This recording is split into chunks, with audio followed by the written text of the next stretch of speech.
Muy buenas tardes. Agradezco la invitación y la oportunidad para participar en este 8º curso de verano FINUT, Nutrición Clínica y Hábitos de Vida Saludable. Siguiendo el esquema de esta sesión, me corresponde hablar de la importancia de los lípidos en una fórmula enteral peptídica, que son aquellas fórmulas especialmente diseñadas para pacientes con disfunción gastrointestinal. ¿Por qué me parecen interesantes los lípidos? Por estas dos cuestiones que pueden ver en la diapositiva. En primer lugar, por su elevado valor energético. De hecho, las grasas aportan más del doble de calorías por gramo que los hidratos de carbono y que las proteínas. Y esto es muy relevante en la prevención y en el tratamiento de la desnutrición. Pero además los lípidos pueden tener otras propiedades que son especialmente relevantes para la evolución de la enfermedad. Pueden tener realmente un efecto beneficioso sobre la evolución de la enfermedad. Les he incluido una imagen de una célula en la diapositiva para que recordemos que tanto la membrana celular como las organelas intracelulares están constituidas fundamentalmente por lípidos y también que las grasas de la alimentación, los lípidos que estamos ingiriendo con nuestra dieta, influyen de manera decisiva tanto en la composición de las membranas como en el funcionamiento celular. En esta diapositiva, a modo de recordatorio, les incluyo las características y la estructura molecular de los principales ácidos grasos. Los ácidos grasos de cadena media son el ácido caprílico, el ácido cáprico, láurico y mirístico. Y son ácidos grasos que son saturados, no tienen ningún doble enlace. Los ácidos grasos de cadena larga, aquí les he puesto como ejemplo 4 de ellos. El ácido palmítico tiene 16 átomos de carbono, no tiene ningún doble enlace, es un ácido graso saturado. El ácido oleico tiene 18 átomos de carbono y tiene un único doble enlace en posición 9, es un ácido graso monoinsaturado. El ácido linoleico y el ácido alfa-linolénico son ácidos grasos poliinsaturados, es decir, tienen varios dobles enlaces. Y la diferencia entre unos y otros radica en cuál es la posición del primero de estos dobles enlaces, así contando a partir del CH3. Así, los ácidos grasos de la serie omega 3 tienen varios dobles enlaces y el primero de ellos situado en posición 3. Aquí ven el ácido linolénico. Y los ácidos grasos omega 6 tienen el primer doble enlace situado en posición 6. Y por último, los ácidos grasos de cadena muy larga, que son el eicosapentaenoico, que tiene 20 átomos de carbono, y el docosa hexaenoico. Las tres principales preguntas que vamos a plantear en esta sesión en relación con los lípidos en una fórmula de nutrición enteral para pacientes con disfunción gastrointestinal son la cantidad de grasa que deben aportar, la calidad, si es igual un tipo de grasa que otra, y por último el efecto que pueden tener sobre la propia enfermedad. ¿Es necesario restringir el aporte de grasa? Esto es algo que hacemos de manera habitual y sobre todo en la dieta oral. Restringimos la grasa a los pacientes que tienen cualquier problema gastrointestinal, muchas veces sin darnos cuenta de que no es igual una grasa que otra, no es igual una grasa vegetal que una grasa animal, por ejemplo.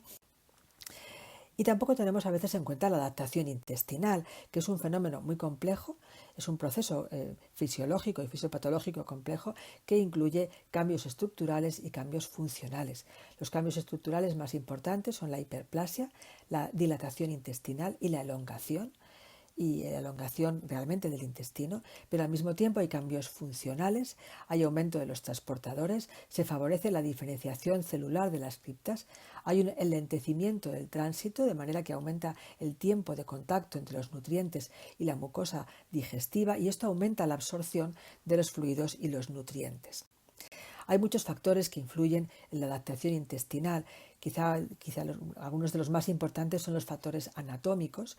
No es lo mismo resecar el duodeno o el ilion, que tienen consecuencias clínicas muy adversas, mucho más relevantes, que hacer una resección, por ejemplo, del yeyuno medio, que es clínicamente muy silente. Tenemos el papel de las hormonas y factores de crecimiento, pues GLP-1, GLP-2, y factores de crecimiento que a veces están contenidos, por ejemplo, en la secreción biliar y en la secreción pancreática. Y por último, el efecto de los nutrientes intraluminares. Se sabe que los nutrientes de mayor complejidad tienen un mayor efecto trófico sobre la mucosa intestinal y sobre el intestino que ha sufrido una resección o que ha sufrido una enfermedad.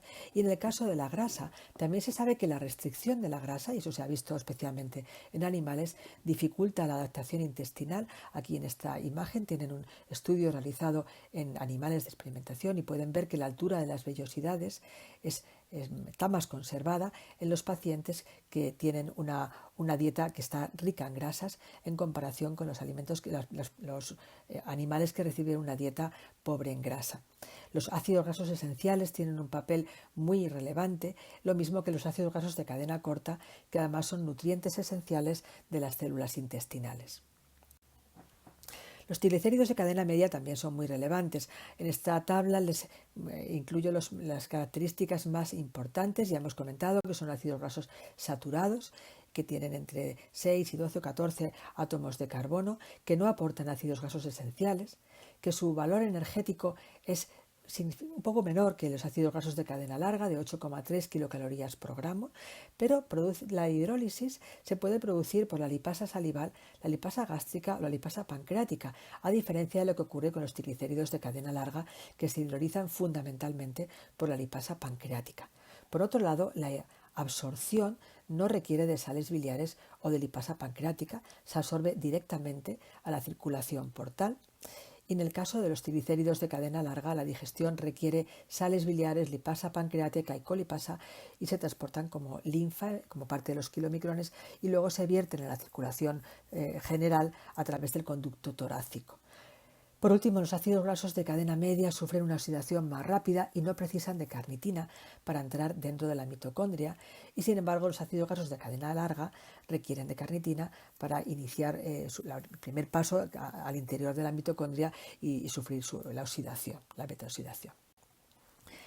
Existen muy pocos estudios que hayan evaluado la tolerancia, el papel de los triglicéridos de cadena media y también de otros tipos de grasa en los pacientes, en la tolerancia de las fórmulas de nutrición enteral en diferentes pacientes, fundamentalmente porque los estudios comparan fórmulas distintas, fórmulas peptídicas que tienen diferentes características en cuanto a grasas, hidratos de carbono y también las proteínas que están hidrolizadas, y fórmulas más complejas, pero hay pocos estudios que hayan evaluado directamente el efecto de los cambios en la grasa.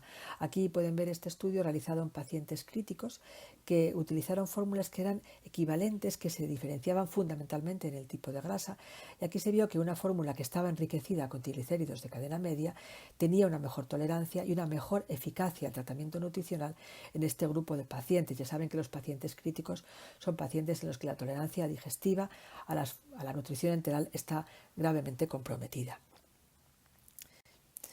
Y ya por último vamos a hablar del efecto de los ácidos grasos sobre la evolución de la enfermedad. Les voy a contar especialmente enfermedades como la enfermedad inflamatoria, la pancreatitis o los pacientes críticos.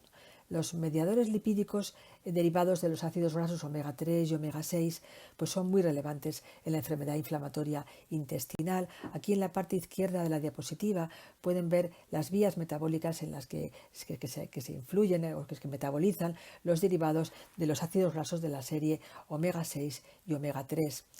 En el caso del ácido linoleico, pues se metaboliza ácido araquidónico y por el efecto de la ciclooxigenasa pues da lugar al hidroxiecoisopentanoico y al epoxiecoisotrienoico que tiene una actividad proinflamatoria.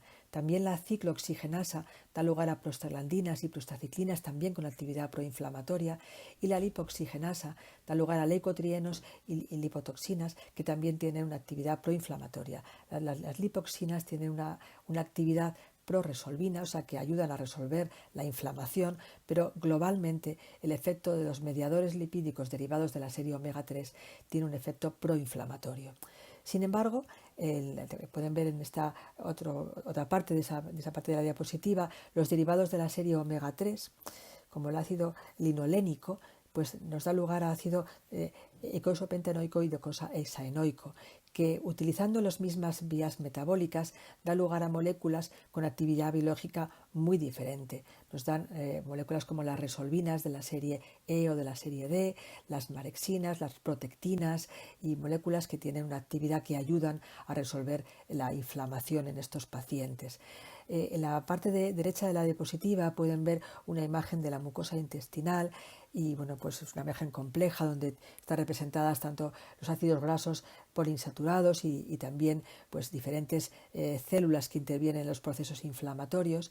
Y estas moléculas mediadores de inflamación y que favorecen la resolución de la inflamación, las que hemos llamado proresolvinas, influyen a nivel de los neutrófilos, de los macrófagos, de las células T, de las células epiteliales y globalmente producen los derivados de la serie omega 3 pues ejercen un efecto beneficioso, disminuyen la migración transcelular, favorecen la fagocitosis, disminuyen la producción de radicales derivados del oxígeno, o sea, tienen un efecto en general antiinflamatorio.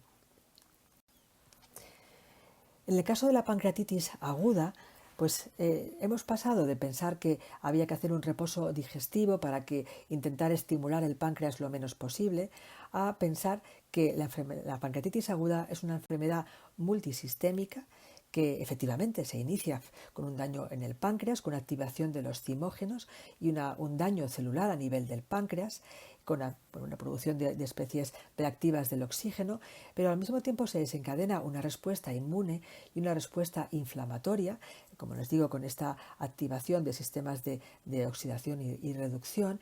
Hay fenómenos de isquemia-reperfusión y hay también daño de la mucosa intestinal que produce una translocación bacteriana con endotoxinemia, y todo esto da lugar a efectos a distancia. Lo que se inicia en el páncreas al final se convierte en una enfermedad multisistémica con un fracaso multiorgánico y con disfunción sobre todo pulmonar, hepática y renal.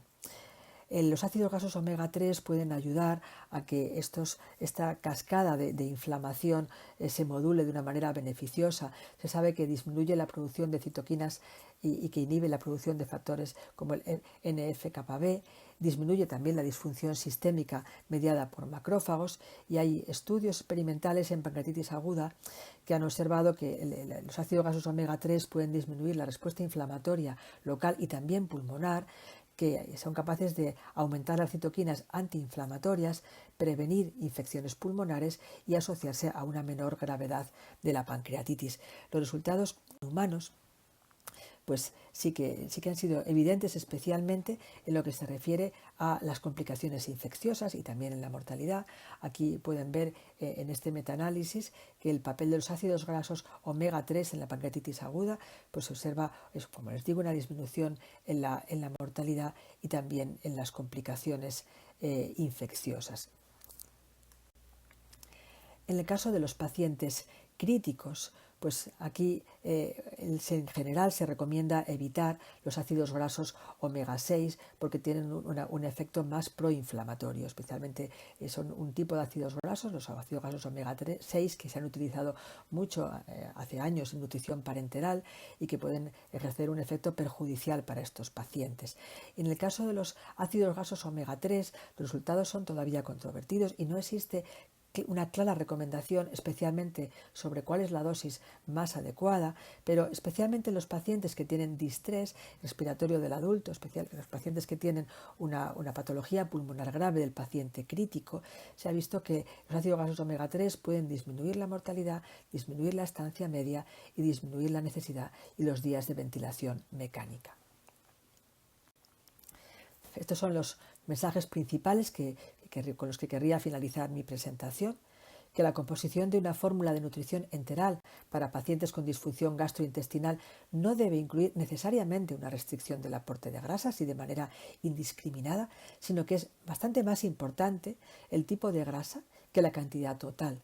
Y en este sentido, el empleo de ácidos grasos monoinsaturados y también de triglicéridos de cadena media puede favorecer la tolerancia. Y que, teniendo en cuenta las características clínicas de estos pacientes que tienen disfunción gastrointestinal, hemos hablado de pacientes con enfermedad inflamatoria intestinal, con pacientes con pancreatitis aguda o pacientes críticos, a modo de ejemplo, pues debido a las funciones beneficiosas que ejercen los ácidos grasos omega 3, en concreto DHA y EPA, pueden tener un especial interés. Muchísimas gracias por su atención.